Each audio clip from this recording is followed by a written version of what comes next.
Welcome to Leveraging Inspiration, the Inspired Patent Podcast, where we help you understand and leverage your intellectual property. I'm your host, Wayne Carroll. I'm joined here with Scott Gibson. We're excited to bring you insights and stories from the success and failures of others and teach you how to win at the game of intellectual property. Specifically today, we are talking about trade secrets. We're going to talk about what things to do to avoid a lawsuit when hiring. Before we get started, I always have a disclaimer. The information I provide on this podcast is for educational and informational purposes only. We are not providing legal advice, and nothing in this podcast should be construed as creating an attorney-client relationship. Welcome, Scott. Thank you, Wayne. So I found some statistics. There's a lot of false statistics out there, but I actually found an SBA report. Going to the SBA, you get good statistics, and this is a couple years old, but litigation costs for small businesses, they call them firms, are between $3,000 and $150,000 per lawsuit.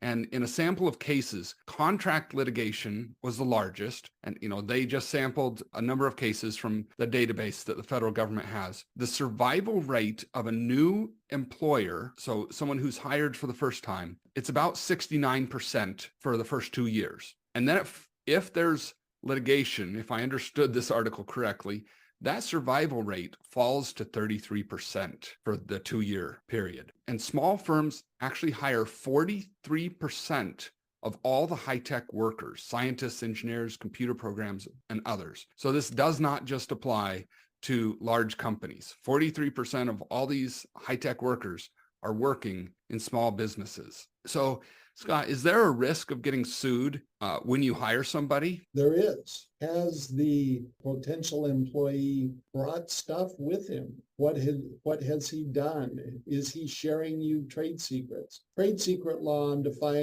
makes liability a stick for misappropriation of a trade secret. Misappropriation includes using someone else's trade secret, particularly if you know that information is a trade secret. So if you are hiring the top guy at a competitor because you want to duplicate what the competitor is doing, you need to slow down a little bit and figure out how are we going to make sure that he's not just bringing over everything he was working on at the old place.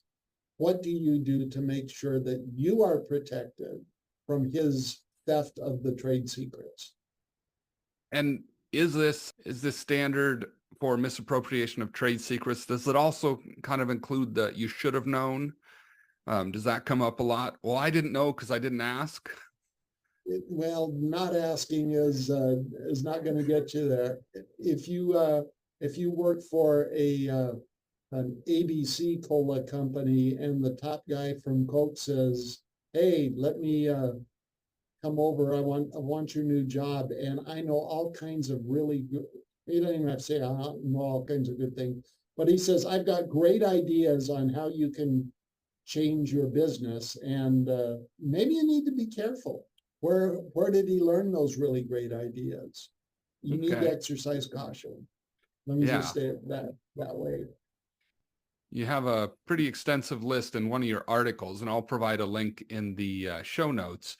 The article is called Conducting a Trade Secret Audit. I didn't measure how much, but it seemed like half or even more was about hiring. What are some highlights on that? You want to look for places where an employee interacts with your trade secrets. Or if you're hiring someone else's experienced employee, where did that employee interact with the employer's trade secrets? And then exercise caution appropriately in those areas. All right. Can you give us an example of something that someone can do to reduce their risk when hiring? Well, one thing is you need to ask specifically, what were your duties and responsibilities? Do you have any agreements with your current employer? Do you have an employee handbook that maybe makes some requirements of you? And then you need to review them and determine, is this someone who has promised that I'm not going to disclose information, that I'm not going to compete in certain arenas? Those restrictions may or may not be enforceable, but you need to know what they are before you get a nasty gram from the attorneys for the other guy, the former employer. You want to know and make reasonable business decisions based on good knowledge, information, and judgment. Okay. So in that hiring process, you mentioned asking things. Sounds like you would want to document that you're actually asking these questions. Absolutely. Yeah, you may even want to develop a checklist that you include in your in your employee folder, where you ask, do you have any restrictive covenants? Yes, no. And you go through the questioning and you write notes appropriate to whatever the answers are.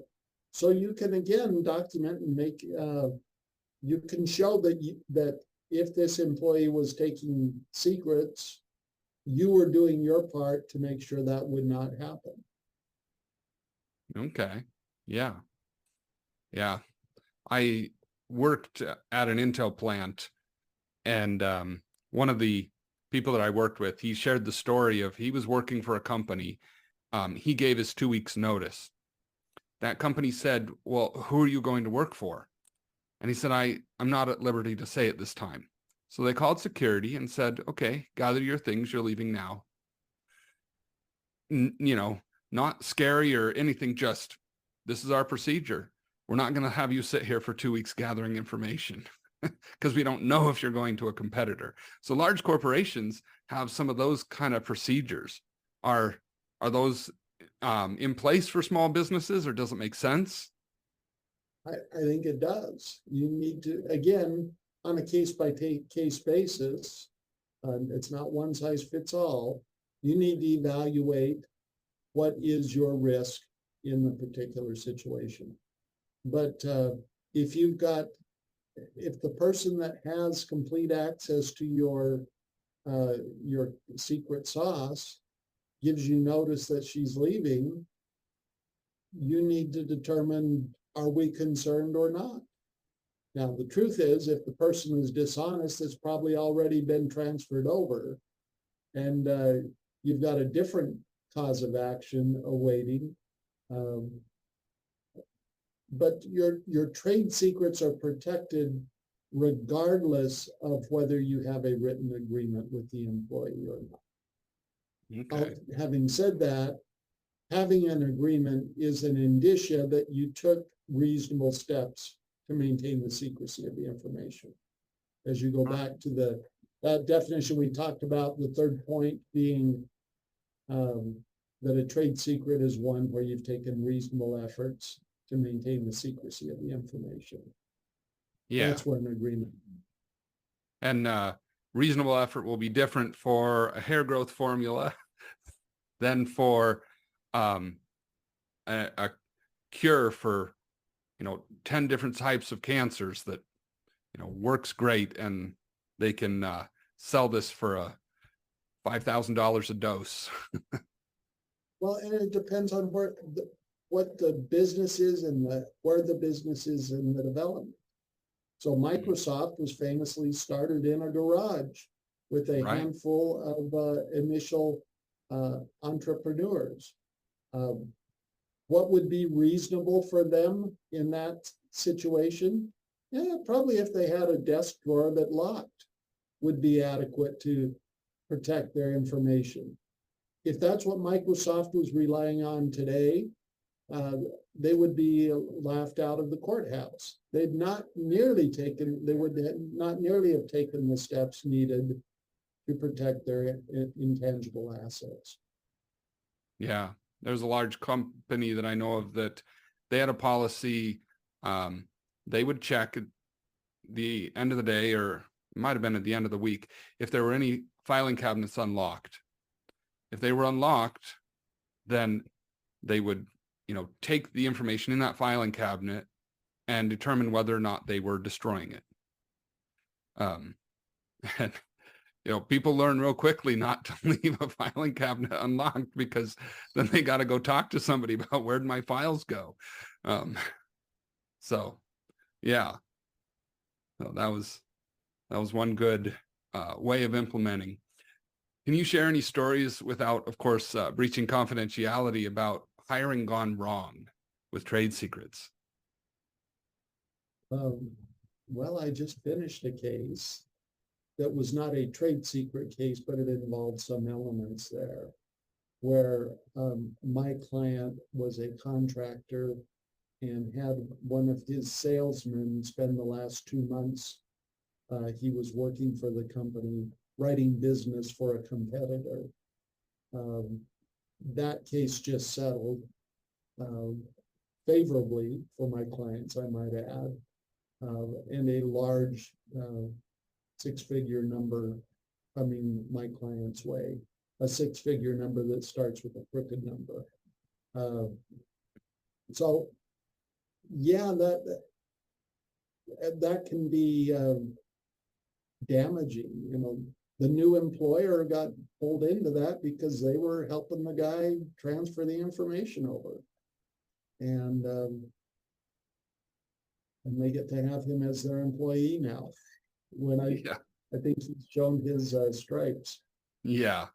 The SBA report, it's long, but it definitely focuses on not just the dollar and cent cost, but also the time involved and the stress involved in dealing with trade secret litigation, or litigation in general. But this, is actually about litigation for small businesses and the impacts it has. We're actually out of time, and we'd love to hopefully have you back another time and we can hit some other topics. So thank you so much for joining us, Scott. And Wayne, it's been nice to be here. You're welcome. This is Wayne Carroll with Leveraging Inspiration. You've been listening to Leveraging Inspiration, the Inspired Patent Podcast. We are live on ibgr.network at 3 p.m. Eastern Time every Friday. You can also find us anywhere you find your favorite podcasts. Our show today is sponsored by Inspired Idea Solutions Law Firm, an IP boutique law firm where we put your strategy first, use a proven process for success, and guarantee zero hidden fees. You can find us on the web at z3ip.com. That is Z as in zebra, the number 3, and IP as in intellectual property.com.